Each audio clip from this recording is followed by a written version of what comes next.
Hello guys, आज हम लोग जब प्रक्रम पढ़ने जा रहे हैं क्लास 10 का एनसीईआरटी का अध्याय 6 है। जब प्रक्रम में पहले सजीव और निर्जीव को हम लोग बचपन से ही पढ़ते आ रहे हैं। सजीव जिसमें मुख्य रूप से जीवन रहता है, निर्जीव जिसमें जीवन नहीं रहता है। जैसे इसमें उदाहरण दिया कि हम कुत्ते को देखते हैं, गाय को जुगाली, ये सब इंसान चीखते, ये सब में सजीव है तो तुम दिखाई देता है।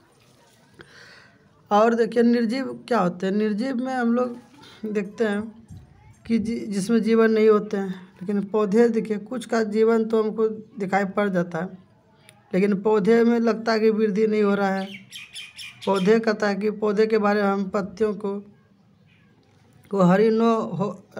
हरी कहता है कि देखिए वे हम सजीव के सामान्य लक्षण के तौर पर हम कुछ गतियों को हम देखते हैं। कुछ गति होती भी है, कुछ ये वृद्धि संबंधी अन्य गतियों भी हो सकती है, लेकिन वो भी पौधा जो सजीव है लेकिन वृद्धि पता नहीं चलता है। पौधा तो सजीव होता है, उसमें वृद्धि पता नहीं चलता।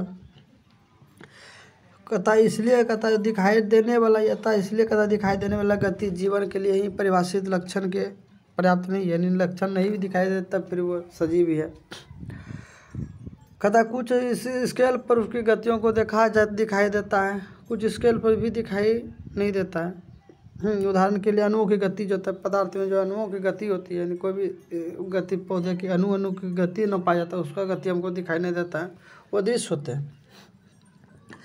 आपके लिए कहता है जीवन के लिए जैसे को वायरस भी होता है, जो वायरस बहुत सूक्ष्म जीवाणु, जैसे कोरोना एक वायरस है। वायरस में भी जो होते हैं अगर वो गति आणविक गति जो होता है उसमें नहीं होती है। अगर वो जब जीवित शरीर में प्रवेश कर जाता है तब उसमें गति होना चालू हो जाता है, तब वो सजीव है। अगर यदि वो किसी में प्रवेश नहीं किया तो वो निर्जीव ही है। अब देखिए हम लोग पढ़ते हैं जीवन के लिए आणविक गति जरूरी है। कहता है कि कोशिका, जैसे हम जानते हैं सजीवों की संरचना सुगठित है, उन्हें उत्तक कहते हैं। कहता है उत्तकों में कोशिका होते हैं। कोशिका छोटे घटक होते हैं, छोटा छोटा चीज़ से मिलकर यानी उत्तक बनता है। यानी छोटे छोटे मिलकर कोशिका मिलकर उत्तक मिलकर अंग मिलकर अंगतंत्र, तभी जीव का निर्माण होते हैं।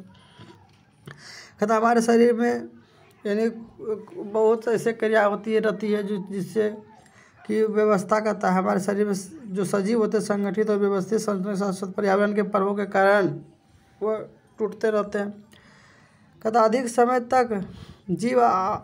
तक जीवित नहीं रह सकता है, क्योंकि जीवों की मरम्मत और रक्षण की आवश्यकता होती है। जीवों को यानी में टूट फूट होते रहता है, इसलिए शरीर भी कहता सभी संरचनाएं अणुओं से बनी होती है। यानी अणुओं को लगातार गतिशील बनाए रखने के लिए आइए हम जैव प्रक्रम को पढ़ते हैं।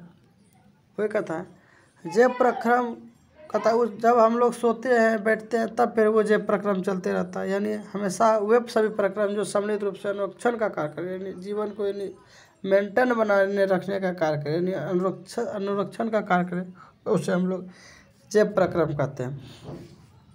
जैसे मान लीजिए कोई आदमी सोया हो, उसका भी जैव प्रक्रम हो रहा है, तभी तो वो जीवित है। कहता है इसलिए उसकी क्षति और टूट रोकने के लिए अनुरक्षण प्रक्रम की आवश्यकता होती है। इससे हम लोग को जैसे ग्लूकोज का तोड़कर हम लोग ऊर्जा की प्राप्ति होती है, इसीलिए यानी शरीर के अंदर टूट होते रहता है। आइए अब हम लोग पर देखते हैं श्वसन। श्वसन क्या होता है? श्वसन एक उपचयन अभिक्रिया होता है। उपचयन मतलब क्या होता है? उपचयन मतलब होता है किसी चीज को यानी तोड़ देना, उपचयन कहते हैं। जैसे हम लोग श्वसन में ग्लूकोज को तोड़ करके कार्बन डाइऑक्साइड जल प्लस ऊर्जा मिलता है, तो टूटना, तो ग्लूकोज का टूटना ही उपचयन कहता है। या ऑक्सीकरण इसी को कहता है। श्वसन एक ऑक्सीकरण अभिक्रिया भी है। ऑक्सीकरण को ही उपचयन भी बोलते हैं, क्योंकि ऑक्सीकरण अभिक्रिया में ऑक्सीजन से संयोग करके हम लोग ग्लूकोज को तोड़ते हैं, इसीलिए इसको ऑक्सीजन श्वसन को हम लोग ऑक्सीकरण अभिक्रिया भी कहते हैं। कहता है यानी बाहरी स्रोत से ऑक्सीजन लेकर शरीर के बाहर से ऑक्सीजन ग्रहण करके कोशिकाओं के खाद्य स्रोत में इसका विघटन करके इसका उपयोग करते हैं, इसी को हम लोग कहते हैं श्वसन। एक कोशिकीय जीव में उसका सीधा शरीर जो होता है पूरे वातावरण से संपर्क में रहता है, इसीलिए उन्हें कहता है सीधे वातावरण से संपर्क में रहते हैं, इसलिए उन्हें भोजन ग्रहण करने के लिए किसी खास अंगों की आवश्यकता नहीं होती है। सीधा गैसों का आदान प्रदान करके यानी अपने अपने वर्ज्य पदार्थों को निष्कासन के लिए विशेष अंग की आवश्यकता नहीं होती है। यानी फालतू पदार्थ को अपने निकालने के लिए कोई विशेष अंग की आवश्यकता नहीं होती है, क्योंकि कोशिका जीवों के शरीर में सीधे वातावरण से ऑक्सीजन को करके यानी ऑक्सीजन को यानी अपने अंदर यानी ले करके यानी ऊर्जा को पूर्ति कर लेता है, उन्हें गैसों का आदान प्रदान कर लेता है। उसके लिए किसी खास अंग की आवश्यकता नहीं होती है। लेकिन जीव जब बड़ा हो जाता है उसको वातावरण से सब कोशिका संपर्क में नहीं हो पाता है, इसीलिए जो होता है कि जटिल सब कोशिकाओं के लिए हम लोग वातावरण से सीधे संपर्क में नहीं रहते हैं, इसीलिए साधारण विसरण सभी कोशिकाओं की आवश्यकता की पूर्ति नहीं कर सकता है। साधारण विसरण जो होता है सभी कोशिकाओं की आवश्यकता को पूर्ति नहीं कर सकता है।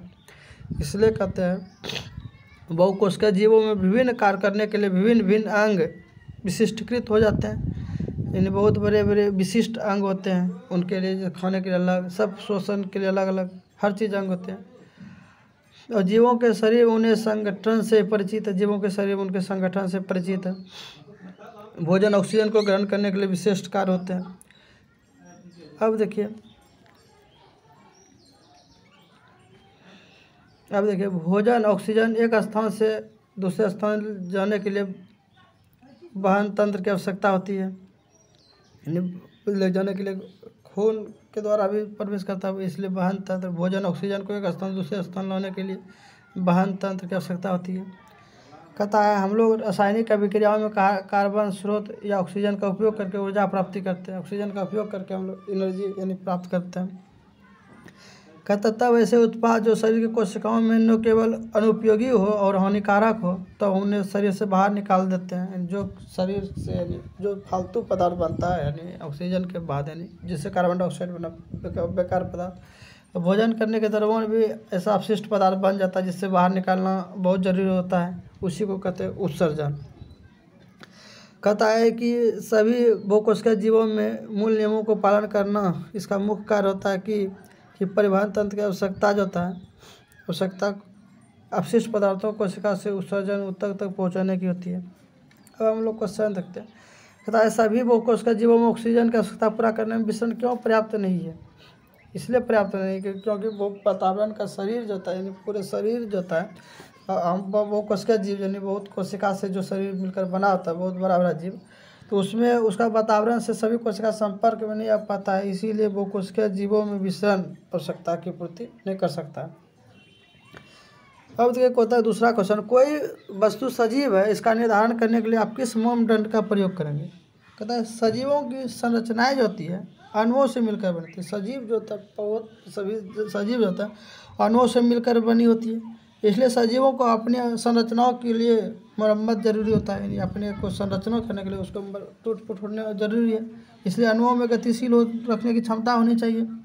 इसलिए स्पष्ट है कि जीव के जीवित होने का प्रमाण अणु की गति है। जीवों में अगर अणु की गति हो रहा है तभी वो जीवित है। अब कहता है किस जीव द्वारा किन सामग्रियों का उपयोग किया जाता है?